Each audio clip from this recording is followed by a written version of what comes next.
for the serious gamer.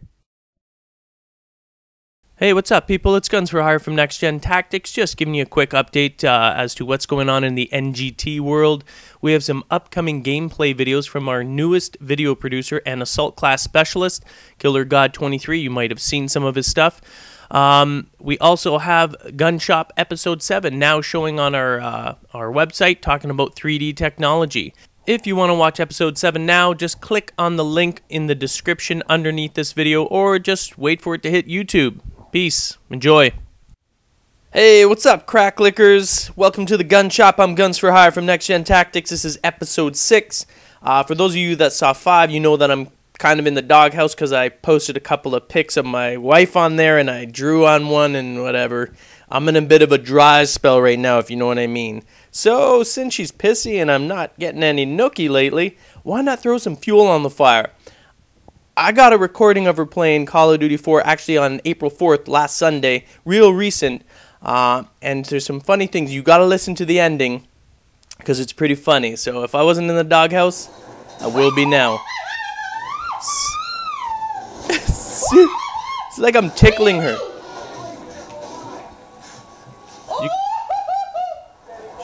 Every time she plays. Seriously, it's like she's on a roller coaster. One more. There you go, Ellie. I'm surprised she doesn't have a freaking heart attack. That he sucks. Yeah! Hella time. She actually comes in first overall in this one. 21-5, I think, was her final score. Alright, so and she usually does come in first because she's trained by me. Oh. 8 more kills, nice. You're owning them. She has a 10-kill streak. Yes, another jumper. Get the jumper. 10-kill streak. Yeah. Oh. Listen. Guns for Hire. Once I'm done speaking, listen. She says it softly. I'm gonna market you. Oh. Turn you on. Does that turn me on? Oh, yes, that's classic. Actually, you know what? Oh my God, I'm in trouble. Seriously, if I wasn't in the doghouse before, I can guarantee you things are not going to be good in Guns' house. No, but you know what? That's some funny stuff, so I'm not taking it back, and there's no taking it back. You're watching it right now. Anyway, I want to talk about I want to talk about the Halo series versus Call of Duty series, and not specific titles, but actually more on the technical side, the development of it. As you all know, Halo Reach is coming out this fall, and there's a beta coming out on May 3rd or May 5th. And for those of you that are like, oh, it's going to suck, blah, blah, blah, beta, man, play the beta, give them feedback. The whole point of the beta is so that you can play it, see what works, what doesn't work, and give them feedback so they can fine-tune it. So if weapons aren't balanced, like freaking noob tubes in Call of Duty, and it's your opportunity to balance them. Let them know. Give them feedback. Anyway, as a whole, Halo has an amazing way of developing the game. It's Bungie in coordination with Microsoft. But what I really like about it is the fact they have a dedicated 3-year cycle, which means they make one title, and then 3 years later, they will make the next title. So it gives the developer time to make improvements. That's the way games should be made. The next one, every time, like Halo 1, Halo 2, Halo 3, and then Halo Reach, each time they put one out, it should be noticeably better than the one before. And by doing a 3-year cycle, that's exactly what they do. Halo Reach will be no exception to this. Halo Reach has better graphics, better sound, like improved sound, and has a completely new gaming engine from the ground up. I mean, when they have the new graphics and everything, they kind of have to do that. But the whole point is that when you play these games, ODST doesn't count, by the way. That's an expansion. It was just feed the hungry wolves, so to speak.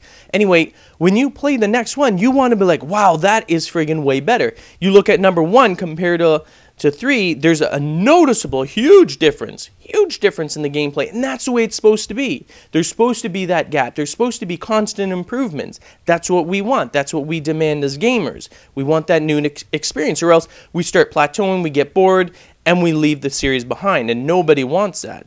So Halo Reach, I guarantee you, is going to be solid, and I will pick it up, and I'll play it. I mean, I do have an Xbox 360, just in case for those of you like, you don't even, what are you talking about Halo for? You don't even have one. Yeah, I do have one. You're just stupid. Okay, you're not stupid. Yes, you are. Anyway, that brings us to Call of Duty. Now, Call of Duty had it right originally. There was like 2-year gaps between the games, that sort of thing. Originally came out in 2003 for the first one. Second one came out in 2005. So at least there was like a 2-year gap or around there. And that's owned by Activision. The first two were made by Infinity Ward. But the problem is you have two major companies competing to make subsequent titles, Treyarch and Infinity Ward. And they have noticeable differences in how they make games. But what I'm more concerned about, I mean, when Call of Duty 4 came out, I was blown away. When I played, I was like, wow, that's what I want. I want that excitement. I want that. I actually got excited to play, and it was like crack to me.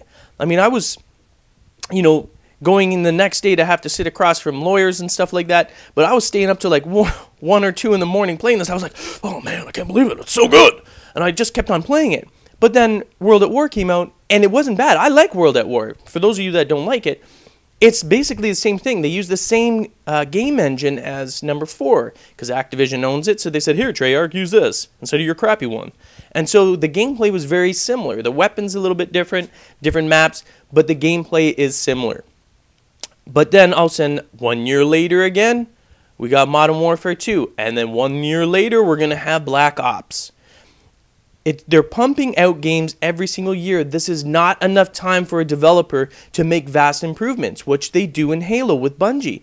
3 years, perfect. Perfect. I mean, I don't want to be going on forever, like 5, 8 years. That's ridiculous, because then you're going to forget about it. But if that's what they have to do to get the next WoW, for the next game to freaking blow our minds, and for me to go, I'm going to have to take a break because I think my heart's going to explode, you know what? Then do that, because I'm getting quite sick and tired of all this stagnant Call of Duty stuff. It's not going to change, and they've already said that they're going to, after Black Ops, they've already got another one confirmed and another one, and they're going to release it year after year. It's garbage. I'm going to abandon Activision very soon if they don't friggin' smarten up. And you know what? Who knows if Ghost Recon or Medal of Honor is going to be the next WoW? I mean, I don't know. I'm not saying it is, but that's why I'm optimistic. I need it. I haven't had a fix yet. I need my gaming fix. Mainline that stuff. I need to see and feel like this is a new experience. And so, oh crap, what the hell? You know what? I probably shouldn't get my email while I'm talking to you guys. Oh, look at this. No, Grandma. No, I'm sorry. I didn't mean to put that on there. Anyway, back to this. Call of Duty Black Ops. You know what? I see this, and as many of you know, if you watch The Web of Spider, 4 top officials from Infinity Ward, 2 were canned, whatever I don't even care what the reasons are. I don't really care. I'm actually excited for this. And then 2 more lead designers or lead guys high up left as well. And you know what I'm hoping? I'm hoping they form their own company, because these dudes are the ones that made Modern Warfare. These guys are the ones that blew our mind before. And if they make another company, they're going to want to strike back and strike back hard. And the only way to do that is to make a game so goddamn good that blows our mind that everyone forgets about everyone else. That's how they're going to strike back to Activision.